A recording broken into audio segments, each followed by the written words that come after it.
നമസ്കാരം. ഇന്നത്തെ വീഡിയോയിലേക്ക് എല്ലാവർക്കും സ്നേഹപൂർവ്വം സ്വാഗതം.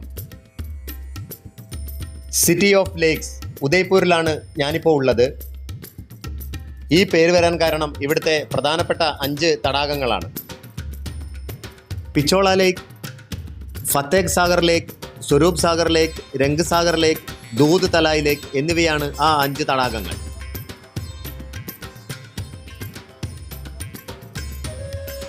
രാജസ്ഥാനിലെ ഏറ്റവും വലുതും ഇന്ത്യയിലെ ഏറ്റവും വലിയ രണ്ടാമത്തേതുമായ ഉദയ്പൂരിലെ സിറ്റി പാലസിന്റെ വിശേഷങ്ങളാണ് ഇന്നത്തെ വീഡിയോയിൽ. കൊട്ടാരം നേരിട്ട് കാണുന്ന പ്രതീതി ഉളവാക്കുന്ന തരത്തിലാണ് ഞാൻ ഈ വീഡിയോ ചിത്രീകരിച്ചിരിക്കുന്നത്. അതുകൊണ്ട് വീഡിയോ അവസാനം വരെ സ്കിപ്പ് ചെയ്യാതെ കാണുക, അഭിപ്രായങ്ങൾ അറിയിക്കുക. നിങ്ങൾ ഇതുവരേക്കും എൻ്റെ ചാനൽ സബ്സ്ക്രൈബ് ചെയ്തിട്ടില്ലെങ്കിൽ സബ്സ്ക്രൈബ് ചെയ്ത് ബെൽ ബട്ടൺ എനേബിൾ ചെയ്ത് വെച്ചോളൂ. കൊട്ടാരങ്ങളുടെയും തടാകങ്ങളുടെയും നാടാണ് ഉദയ്പൂർ എന്നാണ് പറയാറുള്ളത്. രാജസ്ഥാൻ എന്ന് കേൾക്കുമ്പോൾ തന്നെ നമ്മുടെ മനസ്സിലേക്ക് ഓടി വരിക ധീരരും വീരരുമായ രജപുത്ര യോദ്ധാക്കളുടെ ചിത്രമാണ്. മേവാഡിലെ മഹാറാണയായിരുന്ന ഉദയ് സിംഗ് രണ്ടാമൻ 16-ാം നൂറ്റാണ്ടിലാണ് ഈ കൊട്ടാരത്തിൻ്റെ നിർമ്മാണം ആരംഭിച്ചത്. ഈ കൊട്ടാരം നിർമ്മിക്കുന്നതിനുള്ള ആശയം ഉദയ് സിംഗിന് നൽകിയത് ഒരു സന്യാസിയായിരുന്നു. ഇതുവഴി കടന്നുപോയ മഹാറാണ കുന്നിൻപുറത്ത് വെച്ച് ഒരു മഹായോഗിയെ പരിചയപ്പെട്ടു. ഉദയ് സിംഗിനെ അനുഗ്രഹിച്ച ശേഷം അദ്ദേഹം ഫലഭൂഷ്ടമായ ഈ മണ്ണിൽ ഒരു കൊട്ടാരം പണിയണമെന്ന് നിർദ്ദേശിക്കുകയും ചെയ്തു. മാത്രവുമല്ല, ചുറ്റും കുന്നുകളാൽ വലയം ചെയ്യപ്പെട്ട ഈ പ്രദേശത്തിന്റെ ഭൂമിശാസ്ത്രപരമായ ഘടന ഏറെ അനുകൂലമാണ്. ഈ കുന്നുകളും മലകളും താണ്ടി ശത്രുക്കൾക്ക് കൊട്ടാരത്തിനടുത്തെത്തുക ഏറെ ദുഷ്കരമാണ്. ഒരു ക്ഷേത്രമാണ് ഇവിടെ ആദ്യമായി നിർമ്മിച്ചത്. പിന്നീട് അതിനോട് ചേർത്ത് കൊട്ടാരം പണിയുകയായിരുന്നു. 400-ലേറെ വർഷങ്ങൾ, 22 മഹാരാജാക്കന്മാരുടെ കൂട്ടിച്ചേർക്കലുകൾ. അതാണ് ഇന്നത്തെ സിറ്റി പാലസ് കോംപ്ലക്സ്. റോയൽ ഫാമിലിയിൽപ്പെട്ട അംഗങ്ങളുടെ ഒരു സ്വകാര്യ ട്രസ്റ്റാണ് ഇതിൻ്റെ പ്രവർത്തനങ്ങൾ നിയന്ത്രിക്കുന്നത്. ആ മികവ് ഇവിടുത്തെ പ്രവർത്തനങ്ങളിലും മെയിൻ്റനൻസിലും എല്ലാം കാണാൻ കഴിയും. പ്രവേശന ടിക്കറ്റിന്റെ നിരക്ക് 330 രൂപയാണ്. ഫോട്ടോ എടുക്കുന്നതിനും വീഡിയോ എടുക്കുന്നതിനും യാതൊരു തരത്തിലുള്ള നിയന്ത്രണവുമില്ല.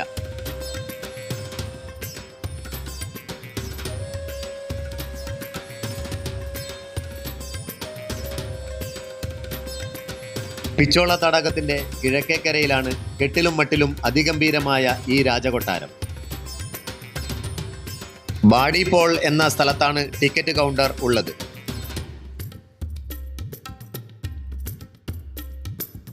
ഇവിടെ നിൽക്കുമ്പോൾ തന്നെ ചാരുതയാർന്ന ട്രിപ്പോളി ഗേറ്റ് നമുക്ക് കാണാൻ കഴിയും. ഈ ഗേറ്റിൽ 7 കമാനങ്ങളുണ്ട്.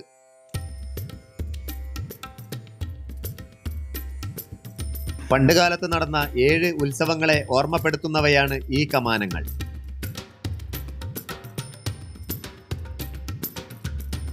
കമാനത്തിനടുത്ത് അഗദ് എന്ന ഒരു മതിൽ കാണാം. ഇവിടെ ഗജവീരന്മാരുടെ പോരാട്ടം നടന്നിരുന്നു.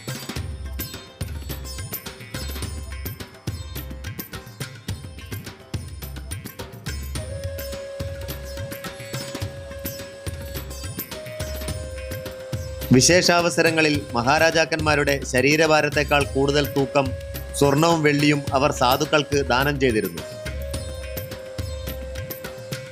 ഇന്ത്യയുടെ തെക്കു പടിഞ്ഞാറൻ ഭാഗത്തായിട്ടാണ് രാജസ്ഥാൻ സംസ്ഥാനം നിലകൊള്ളുന്നത്.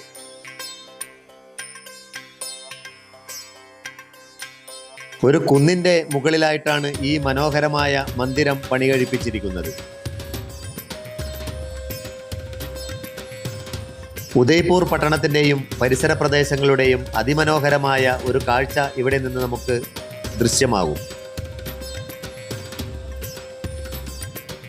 കൊട്ടാരത്തിന് അകത്ത് തന്നെ ഒരു മ്യൂസിയവും സജ്ജീകരിച്ചിട്ടുണ്ട്.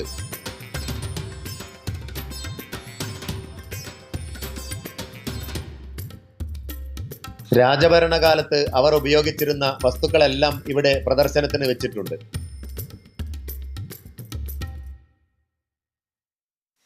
ഇവിടെ പ്രദർശനത്തിന് വെച്ചിരിക്കുന്ന ആയുധങ്ങളുടെ വൈപുല്യം കണ്ടാൽ തന്നെ നമുക്ക് മേവാടിന്റെ സൈനിക ശക്തിയെക്കുറിച്ചുള്ള ഒരു ഏകദേശ ധാരണ ലഭിക്കും.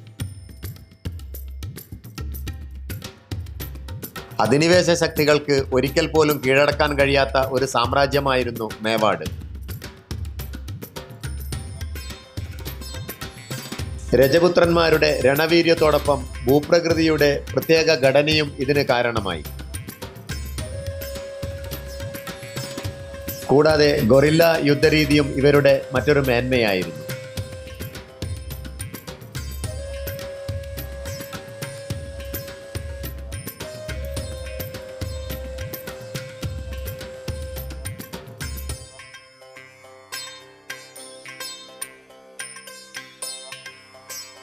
ഇവന്റുകൾ നടത്തുന്നതിനായി കൊട്ടാരം വാടകയ്ക്ക് നൽകുന്ന രീതിയും നിലവിലുണ്ട്. 2004 രവീണ ടണ്ടന്റെ വിവാഹവേദിയായത് ഈ കൊട്ടാരമാണ്.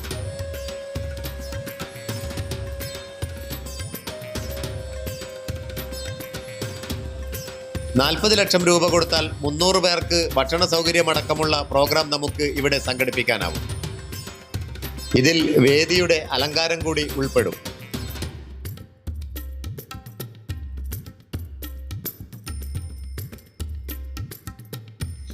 രജപുത്ര ഭരണകാലത്തിന്റെ ദീപ്തമായ കാലഘട്ടങ്ങളെ ഓർമ്മപ്പെടുത്തുന്ന ഈ അത്ഭുത നിർമ്മിതി കണ്ടുതീർക്കാൻ 2 മുതൽ 3 മണിക്കൂർ വരെ സമയം വേണം. ഈ മട്ടുപ്പാവിൽ നിന്ന് നോക്കുമ്പോൾ കാണുന്നതാണ് പിച്ചോള തടാകം.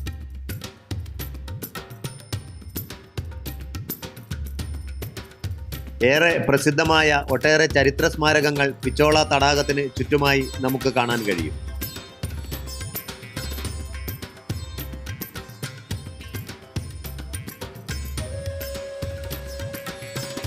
ആരവല്ലി മലനിരകളും അവയ്ക്കിടയിലെ അതിമനോഹരങ്ങളായ തടാകങ്ങളും ഉദയ്പൂരിന് സ്വർഗീയ സമാനമായ ഒരു സൗന്ദര്യം പ്രദാനം ചെയ്യുന്നു. ടൂറിസത്തിന് ഇവർ മുന്തിയ പരിഗണന നൽകുന്നുണ്ട് എന്നുള്ളത് ഏറെ സന്തോഷമുള്ള കാര്യമാണ്.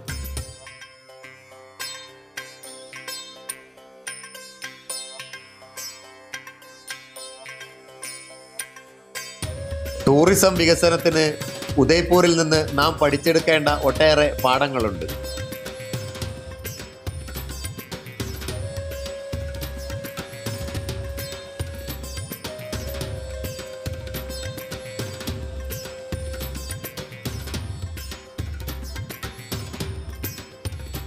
സിറ്റി പാലസ് നിർമ്മിച്ച ഉദയ് സിംഗ് രണ്ടാമനാണ് ഉദയ്പൂരിൻ്റെയും സ്ഥാപകൻ. കൊട്ടാരത്തിനുള്ളിൽ വെളിച്ചം നന്നായി ലഭിക്കുന്നതിനാണ് ഇത്തരത്തിലുള്ള ഗ്ലാസുകൾ സജ്ജീകരിച്ചിരിക്കുന്നത്.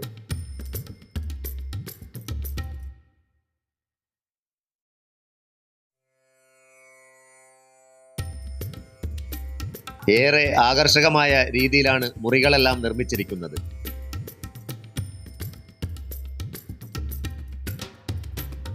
ജഗദീഷ് മന്ദിർ എന്ന സുപ്രസിദ്ധ ശ്രീകൃഷ്ണ ക്ഷേത്രത്തിൽ നിന്ന് 160 മീറ്റർ ദൂരത്തിലാണ് സിറ്റി പാലസിന്റെ സ്ഥാനം. ക്ഷേത്ര ദർശനത്തിന് ശേഷം നേരെ സിറ്റി പാലസിലേക്കാണ് ഞാൻ പോയത്.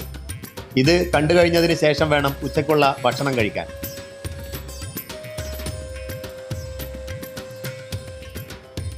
പാലസിനുള്ളിൽ തന്നെ ഹോട്ടലുകളും മറ്റും ഉണ്ടെങ്കിലും ഭക്ഷണം ഏറെ ചിലവേറിയതാണ്.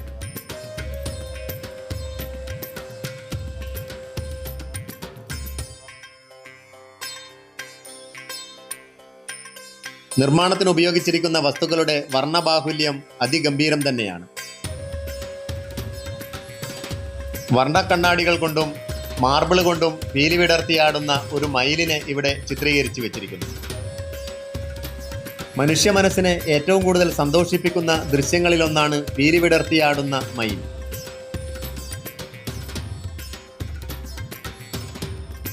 രാജവാഴ്ചക്കാലത്ത് സജീവമായിരുന്ന അടുക്കളയും അടുക്കളയിലെ പാത്രങ്ങളുമൊക്കെയാണ് ഈ കാണുന്നത്.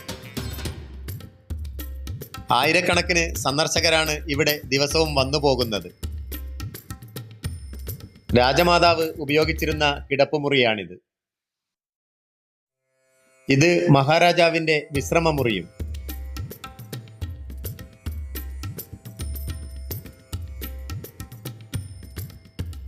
പഴയകാലത്ത് വെള്ളിയിലും മറ്റും നിർമ്മിച്ചിരുന്ന പാത്രങ്ങൾ ഇവിടെ ചില്ലലമാരയിൽ പ്രദർശനത്തിന് വെച്ചിട്ടുണ്ട്.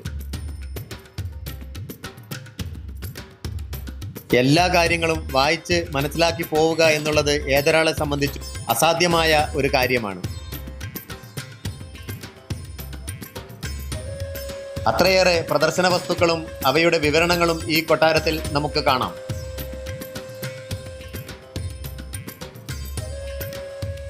ചിത്രവേലകളിൽ രാജസ്ഥാൻ കലാകാരന്മാർ ഉപയോഗിക്കുന്ന സന്നിവേശിപ്പിക്കുന്ന നിറങ്ങളും വർണ്ണക്കൂട്ടുകളും അതിവിപുലമാണ്. എല്ലാറ്റിലും ഒരു രജപുത്താന ടച്ച് നമുക്ക് കാണാം. അതിമനോഹരമായ ഒട്ടേറെ പെയിന്റിങ്ങുകൾ ഇവിടെ പ്രദർശനത്തിന് വെച്ചിട്ടുണ്ട്.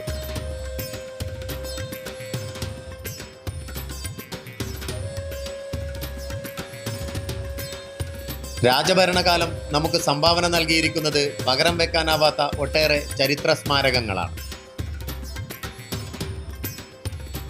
ഇന്ത്യ ഒട്ടാകെ സഞ്ചരിച്ച് ഇത്തരം കാഴ്ചകൾ കണ്ടു തീർക്കണമെന്നാണ് മനസ്സിലുള്ള ഒരേയൊരു മോഹം. വലിപ്പത്തിൽ ഇന്ത്യയിലെ ഏറ്റവും വലിയ സംസ്ഥാനമാണ് രാജസ്ഥാൻ. വിസ്തീർണം 3,42,239 ചതുരശ്ര കിലോമീറ്റർ. സമ്പന്നമായ പാരമ്പര്യ സംസ്കൃതികളുടെ ഉറവിടമാണ് രാജസ്ഥാൻ.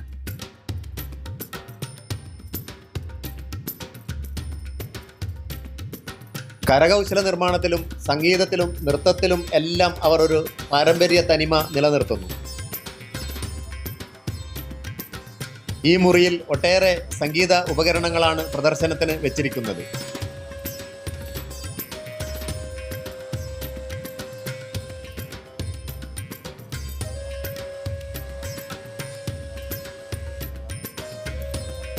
ഇന്നത്തെ വീഡിയോ ഇഷ്ടമായെങ്കിൽ സബ്സ്ക്രൈബ് ചെയ്യുക, ഷെയർ ചെയ്യുക, ലൈക്ക് ചെയ്യുക, കമൻറ്റ് ചെയ്യുക. മറ്റൊരു വീഡിയോയുമായി വീണ്ടും കാണും വരയ്ക്കും ഗുഡ് ബൈ.